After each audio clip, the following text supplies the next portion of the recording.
Morning. Um, so last night I was going through this, and I was going through the games remaining for all the teams and trying to figure out who had the easier schedule and who was playing the more games and who was facing higher quality opponents. And St. Louis beat up Toronto, and I went, you know what?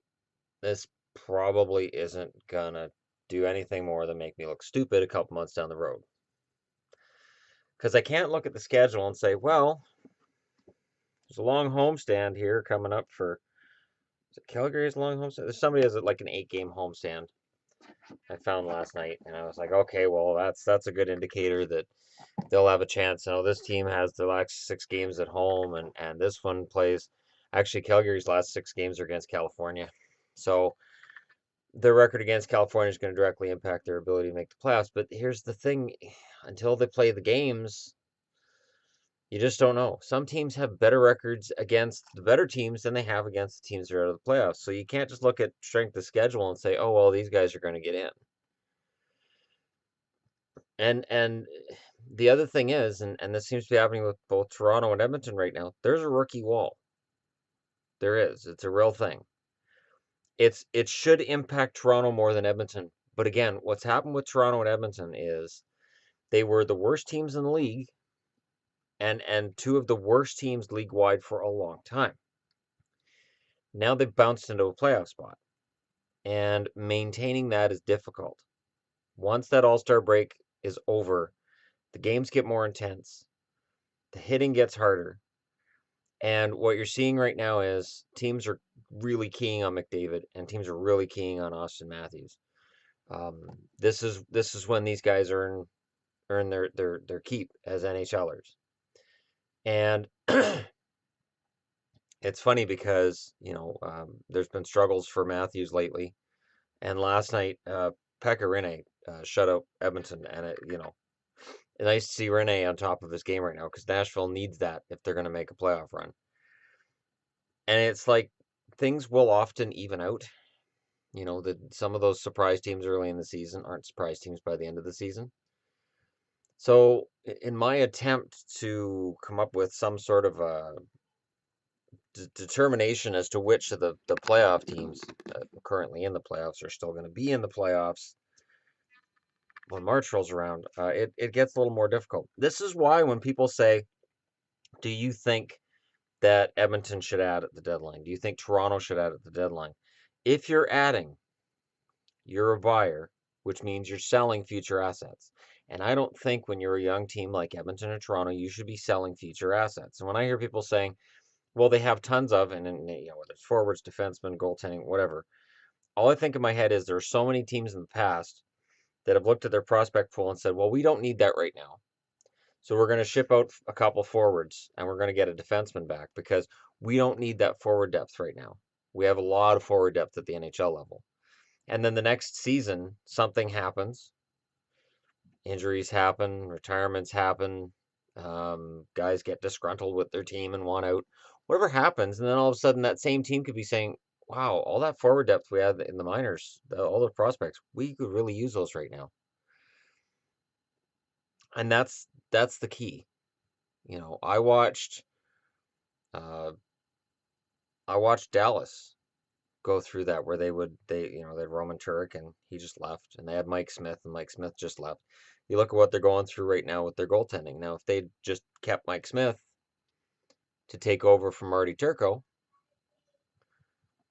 Mike Smith's a better goaltender than Leighton or Niemi. So, it's one of those things that just because you have that young guy to move doesn't mean it's the right decision to move that guy. It's why when I hear William Nylander talk, involving the Leafs, it's like, what? Wait, why? The team, yes, you have a team that's gone from not having any young guys, no prospects really worth mentioning. Matt Finn was an exciting prospect at the time a few years back, and now you're just awash with tons of young guys. Keep them. Coming from a Canuck fan where we've got Bo Horvat, Troy Stetcher, Nikita Trampkin, and people out here are like, yeah, let's get rid of Tanev. Let's not. Well, what could we get for Tanev? A lot, because Tanev's worth a lot. trade deadline time is so weird because fans get tunnel vision, and don't fall for it. Don't fall for that tunnel vision of we'd have to do this for this year. Look at next year too. Don't just say, okay, we're going to sell this off and get this guy at the deadline. Okay, so is the guy that you're getting, is he a rental? Is he a UFA in the summer?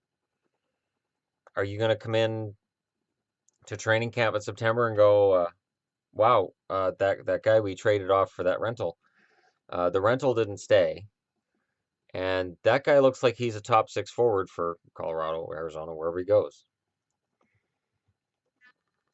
So we traded a top 6 forward for a run. And in terms of actual Stanley Cup runs, so I sort of did this back in November, and people kind of went, what? I said, Stanley Cup contenders, the teams that are playing playoff hockey. Washington's playing playoff hockey. Pittsburgh's playing that way. Columbus. I can't say Montreal. I can't, because what I saw with them against the Flyers was just no. They're not playing playoff hockey right now. They're in trouble. They're leading their division, but they're in trouble. And the big thing is by playing in the Atlantic and leading that division, it hides what's not working because the other teams in the division, Ottawa and Boston, are the other playoff ready teams apparently because they're second and third. And with Toronto's 3 losses in a row, Boston's odds of making the playoffs have gone up slightly. Toronto still has games in hand, but until they've proven they can win a game in hand, and Boston's playing them tomorrow night. So, I mean, if Boston comes out tomorrow night and plays a really good game against Toronto and beats them, or even a crappy game and beats them, then that puts them, I think it's 5 points ahead of Toronto. And even though Toronto's got 3 games in hand, you're getting into some really interesting territory. Okay. So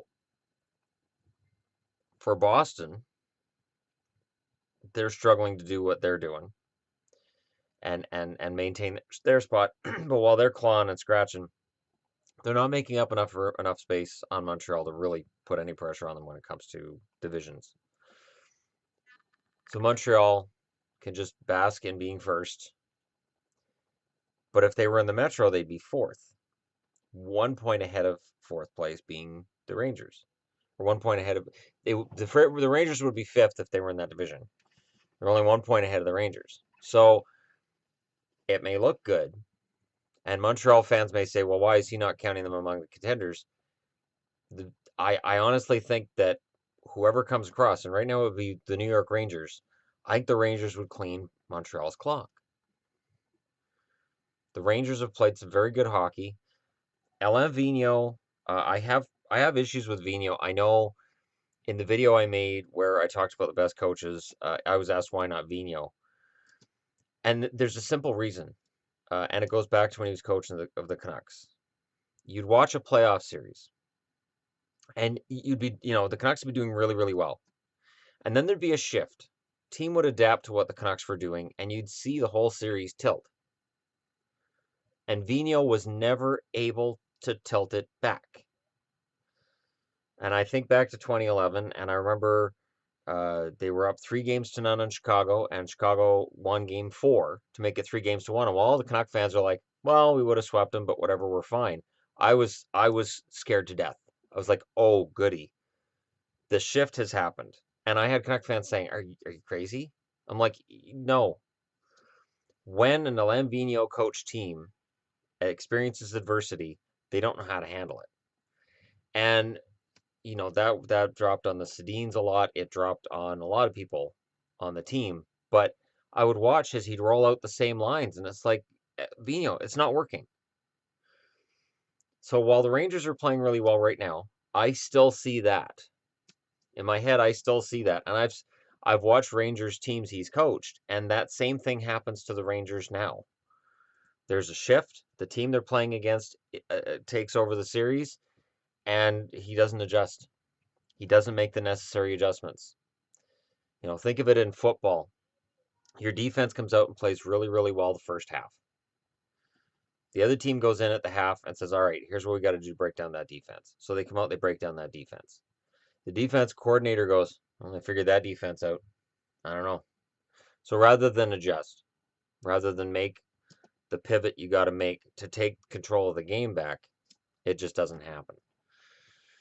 So yeah, so in the East, the top three Metro teams, as far as I'm concerned, are the ones playing Stanley Cup playoff hockey right now. Out West, Minnesota's playing Stanley Cup playoff hockey right now. Chicago's showing signs of it, but they're not quite there. Chicago's got issues as well. I think there's too many young kids with Chicago. I think they need, if they could bring in a couple of rentals at the deadline to, I'd say like one for the blue line, one up front, just to settle everything down. Just the kind of guys that like a Johnny Oduya was when he came in for them, um, or Chris Kelly was when he was with the Bruins. Like that kind of forward and defense. And if they can get that and you know take some of the pressure off the younger kids in the lineup and just make things a little. I know it's tough because they're up against the cap. I get that. And then in the Pacific, San Jose's playing like the Stanley Cup playoffs start tomorrow. Anaheim's been spotty. They've had some very good games. They've had some issues too, but San Jose's playing like the Stanley Cup is tomorrow. And yes, I will do a video regarding Patrick Marleau's 500th goal. He's a player that I would require a longer video to do on because his career has been 4 or 5 stories in one. The fact that he's hit 500 goals and he's still a San Jose Shark is insane. It's insane. The number of times that I have read about him being a failure or on his way out the door, he's getting traded, he was going to go as a UFA at one point. Every time you turn around, it's like San Jose's ready to get rid of him, and yet he scored 500 goals just for that one team. So there's an interesting story to be told there. Like of the players currently in the NHL, I think you could make a damn good movie about the career of Patrick Marleau, just because it is a roller coaster ride. And the only thing missing for him is a cup ring. The only thing missing for Thornton is a cup ring. And right now, they're playing like they know it. They know this is probably their last chance to get a cup ring with the Sharks together. So it'll be interesting to see what they do. But those are the teams in my mind that are playing like the Stanley Cup is tomorrow and they're good to go. So Washington, Pittsburgh, Columbus, Minnesota, San Jose. And those are the 5 that to me are really standing out right now. Let me know in the comments below why I'm wrong. And tell me who you think is going to surprise come playoff time. And again, tell me how Dallas is going to win the Stanley Cup. It's not going to happen. It's not. Last night just made me sad inside. So sad. None of my teams are making the playoffs this year, and it is the saddest. I still think Boston's going to muddle it up, even though Toronto's trying to give them back that number 3 spot. No, Boston doesn't want it. So, anyways, thanks for watching. I will talk to y'all again soon. And if you're just browsing through, don't forget to hit like and subscribe because that's a popular thing to do right now. And thank you very much for watching.